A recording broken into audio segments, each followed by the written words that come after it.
Nilang giingon nga faith alone o once saved always saved or OSAS. Matud pa nila mao ni ang proseso.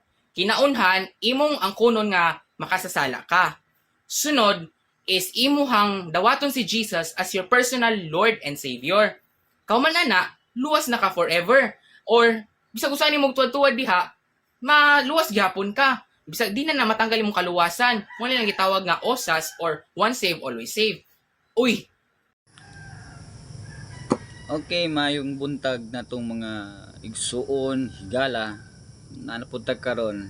Himo na buta og reaction video may tungod sa usa ka bata nga nagtudlo sa sipyat nga pagtudlo. So ato na pong i-correct, no. Kadayong bata man go chismoso kaayo. So karon sumala siya ang gisulti kung saan ang iyang gipanulti nga faith alone daw. So atong lang taon karon ang video. Dayon iya pang gi-mention ang nilang giingon nga faith alone o once saved always saved or OSAS. Matud pa nila mao ni ang proseso. Kinaunhan imong ang kunon nga makasasala ka. Sunod is imuhang dawaton si Jesus as your personal Lord and Savior. Kauman ana, luwas na ka forever. Tuo ka sa Ginoo, mosalig ka sa Ginoo, maluwas pa jud ka. Okay, so gigon sa episo 2:8, kay tungod sa grasya kamo nangaluwas. Pinaagi sa pagtuo ug kana dili sa inyong kagalingon, kini ang gasa sa Dios. So klaro kayo igsuon higala nga ang bersikulo sa episode 2:8 luwas na, past tense na.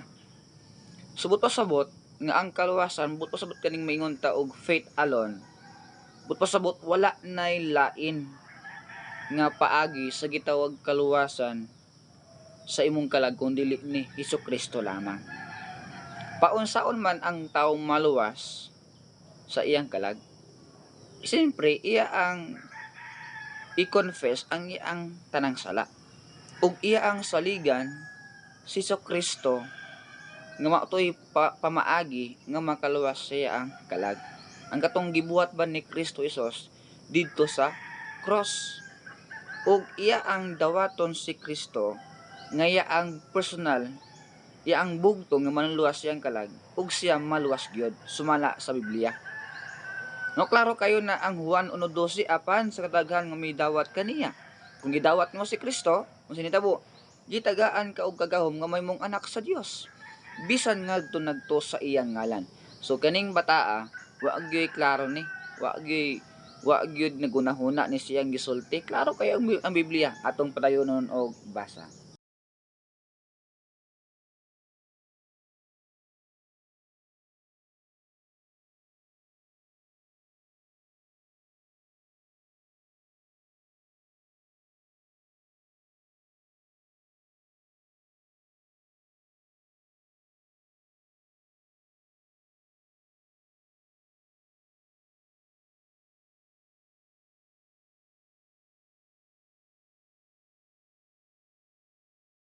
Or bisag usa nimo tuwad-tuwad diha, maluwas gyapon ka. Bisag di na matanggal imong kaluwasan. Mo lang gitawag nga OSAS or once saved always saved. Uy, wow, kakuyaw ba? Karon Domingo, di na lang nita mo doon sa prayer meeting ni pastor. Di na lang ta mo simba. Di na lang ta mo sudan ng sibot ni pastor. Kay luwas naman ta. Nakuyawan siya sa inana nga doktrina. Well, tinuod man gyud na sa Biblia nga human mong gidawat si Kristo muna nga anak na kaniya. Og walay bersikulo sa Biblia nga ang anak sa Ginoo mahimong anak sa yawa. Dagay ko usa ka bersikulo lang nga ang anak sa Ginoo mahimong anak sa yawa. Daog ka. Pero kung wala, bakakon kang bataa ka. Nya gingon niya dire kay luwas naman daw, once always saved naman daw. Di na ta mo simba. Dili na ta mo adto sa prayer meeting. Di na ta mo hatag. unsa may labot ni anang pag-adto nimo simbahan, paghatag nimo, pag-apil sa prayer meeting sa imong kaluwasan. Ikaw manggudong wa ka kasabot, no? Kay ang imong kaluwasan manggod, faith plus works equals salvation. Muna ang imong kinaiya, madto kag simbahan, moapil kag prayer vigil, magbuhat kag maayo, muhatag ka kay ang imong kaluwasan basin di ay apil na. Sa mua, gitudlo sa Biblia, dili na. Okay? So, ang kang imo ang tumutubo nga pagistorya, wa gyud ayo. Nga naman, human kang maluwas. Ano ako luwas na ko. Requirements ba sa Ginoo nga madto ko simbahan? Yes, klaro kay nang Mateo 6:33. Apan unahan ninyo ang pagpangita sa gingharian sa Dios. Ubot pasabot, imong madto ka simbahan. Moapil ka og simba. Nga naman, kay mo manay sugo sa Ginoo og ato ganing basahon ang Hebrews chapter 10 verse 25. Mo nay sugo sa Ginoo nga kinalantang musimba. Unya kung musimba ko, maluwas ba ko? Dili kay moadto og simbahan aron nga maluwas ko. No? Luwas na ko past tense ug moadto ko simbahan aron nga mabuhat na ko unsa pay plano sa Ginoo sa akong kinabuhi. No? So karon muhatag ko ba ko? Yes, muhatag ko. Dili kay aron maluwas ko. Nihatag ko kay mo ni resulta sa kong kaluwasan. Resulta ba? No. Kaya naman sa Biblia nga nahigugma ang Ginoo sa taong manggitagon kung ikaw dalo ka, ayaw hatag. Pero kung naghatag ka aron nga maluwas ka, luoy kay kadong. Ning adto ka simbahan aron nga maluwas ka, luoy kay kadong. Ning apil kag prayer meeting aron nga maluwas ka, luoy kay kadong. No? Kami ning adto mi simbahan kay sugo na sa Ginoo. No, ning apil mi prayer meeting kay mo nay plano sa Ginoo. Si Pablo gani gabin-an mo gani. Unya, kung muhatag ko, dili aron nga maluwas ko. Tungod kay mo ray kalipay sa Ginoo nako. No, so ikaw muna imo ang una-huna nimo kay di mo ko kaluwas. Lisod kayo mo claim sama nimo dudong nga dili ka luwas ug muna nga blinded ka spiritually. Munang gingon ang Biblia sa ikaduhang Korinto 4. Kung mo nang basahon diya ang bersikulo ngadto sa 5. Blinded spiritually ka, buta man ka spiritually. Muna nga di ka kasabot. Padayon tug lantaw ang iyaang video buhat. Bisag unsa man pa natog buhat natog bisag unsa pa diha. Luwas naman ta. O di ba? Di ug dita mo tambungan ng prayer meeting ni pastor. Dita mo hugan na yang sibot. Iba masuko man na siya. Makay dili makadawat og 10%. Think about it.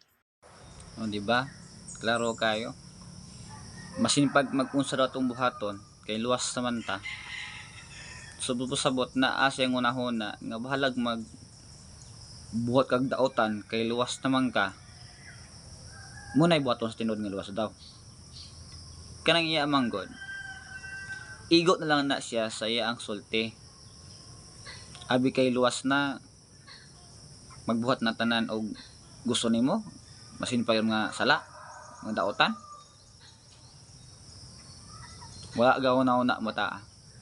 Klaro kayo ang ingon ang Biblia sa ikaduhang Korinto 5:17 nga if any man be in Christ is a new creature. Klaro kayo. No. Inana ng mga tao nga walay kabang kaagan sa Biblia. Magbasa ra man gud na sila og Biblia. Nya usar ka bersikulo ang lantawon. Itandi silang doktrina. Muna nga magbuhat gid na sila maayo sa maning bataan magbuhat og maayo para maluwas. Unya mingon pa siya nga di na tama to. Di na kinahanglan nga muhatag.